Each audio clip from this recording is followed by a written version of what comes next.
Let me clarify one thing, Mr. Honest said.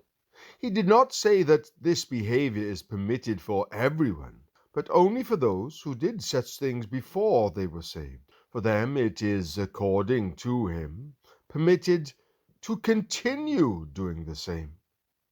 But this is a false conclusion, for it is the same as saying that because good men until now have been weak and sinned, that it is okay for them to continue in this way, and to do so on purpose, and without any shame. Or it is like saying, because a child is blown by a blast of wind, or stumbles over a stone and falls in the mire and becomes filthy, that he should wilfully lie down and wallow like a pig in the muck. Who would have thought that anyone could have been so blinded by the power of lust to this extent? But what is written must be held as true. They stumble at the word, being disobedient, to which they were also appointed. And a stone of stumbling and a rock of offense. For they stumble because they are disobedient to the word, and to this doom they were also appointed. 1 Peter chapter 2, verse 8. His supposing that people who addict themselves to their vices may also have godly virtues is a strong delusion.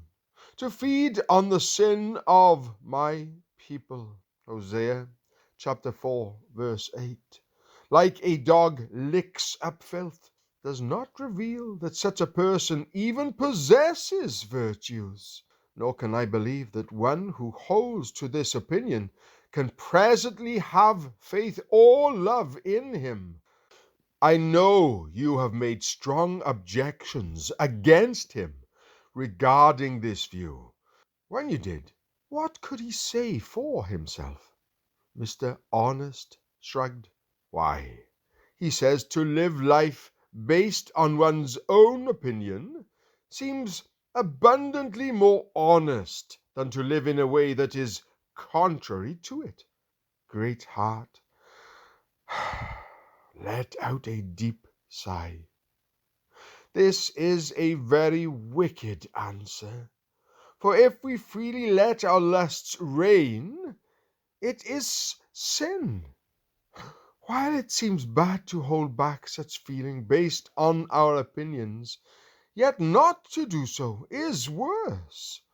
When a person stumbles accidentally, it is bad enough, but allowing your lusts to go unbridled leads into the snare. Mr. Honest said, there are actually many who think as this man does, who do not speak out like he does, but they do purposely make going on pilgrimage seem of little importance. Greatheart nodded his head in resignation. This is a sad truth. But he who fears the King of Paradise shall come out from those who believe this way. Christiana said, there are strange opinions in the world. I knew one person who said that there was time enough to repent when it comes time to die. That's not very wise, Greatheart said. If that unwilling man were to plan a journey, and he had a week to run 20 miles to complete the trip, would he defer his journey to the last hour of that week? You're right, Mr. Honest said. Yet most of those who count themselves pilgrims do just that. I am, as you see, an old man, and have been a traveller on this road for many a day, and I have taken notice of many things. I have seen some who have set out with so much enthusiasm that it seemed as if they would drive all the world before them, and yet in a few days they died like those in the wilderness, who never got to see the promised land. I have also seen some who promised nothing when they first set out to be pilgrims. If you saw pilgrims such as these, you would think them unable to survive a day. And yet they proved to be very good pilgrims. I have seen some who have run quickly forward, only to have them run back quickly again after a little time. I have seen some who have spoken very well of a pilgrim's life at the beginning, but after a while have spoken just as much against it. I have also heard some who speak positively when they first set out for paradise. They say, there is such a place, but when they almost get there, they come back and say, there is no such place. I have heard some boast about what they would do if they should be oppressed, who even at a false alarm have fled faith, the pilgrim's way, and all. Now, as they were on their way, a man came running to meet them and said, Gentlemen, women, and children, if you love life, change directions, for robbers are before you. Great Heart said, They are the three who formerly assaulted Little Faith. But we are ready for them. So they cautiously continued on their way, and looked this way and that, wherever there was a turn or place where the villains could try to ambush them.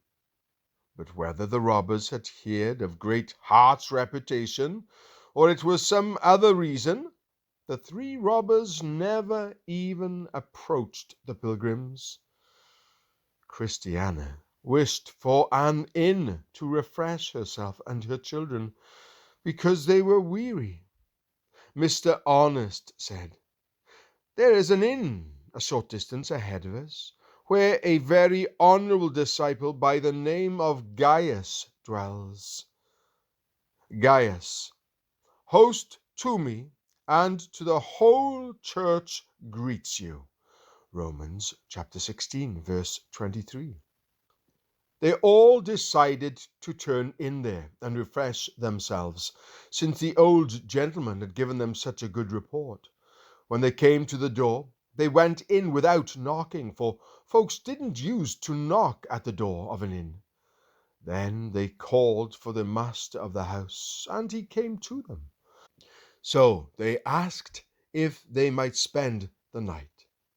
Gaius said, Yes, gentlemen, if you are true believers, for my house is only for pilgrims. This news made Christiana, Mercy, and the boys happy, because the innkeeper showed love for pilgrims. The pilgrims were appointed rooms. Gaius showed one for Christiana, her children, and Mercy, and another for Great Heart and Mr. Honest. Great Heart said, Good Gaius, do you have anything for supper? He gestured toward the others. These pilgrims have come far today and are weary. It is late, Gaius said. Too late to go out to look for food, but what we have you are welcome to, if that will do. We will be perfectly content with whatever you have in the house. For as much as I have ascertained, you are never needy if you are satisfied with what is on hand. Then Gaius went down and spoke to the cook, whose name was Taste that which is good, and instructed him to get supper ready for so many pilgrims. When he finished, he returned to the pilgrims and said, Come, my good friends, you are welcome to join me.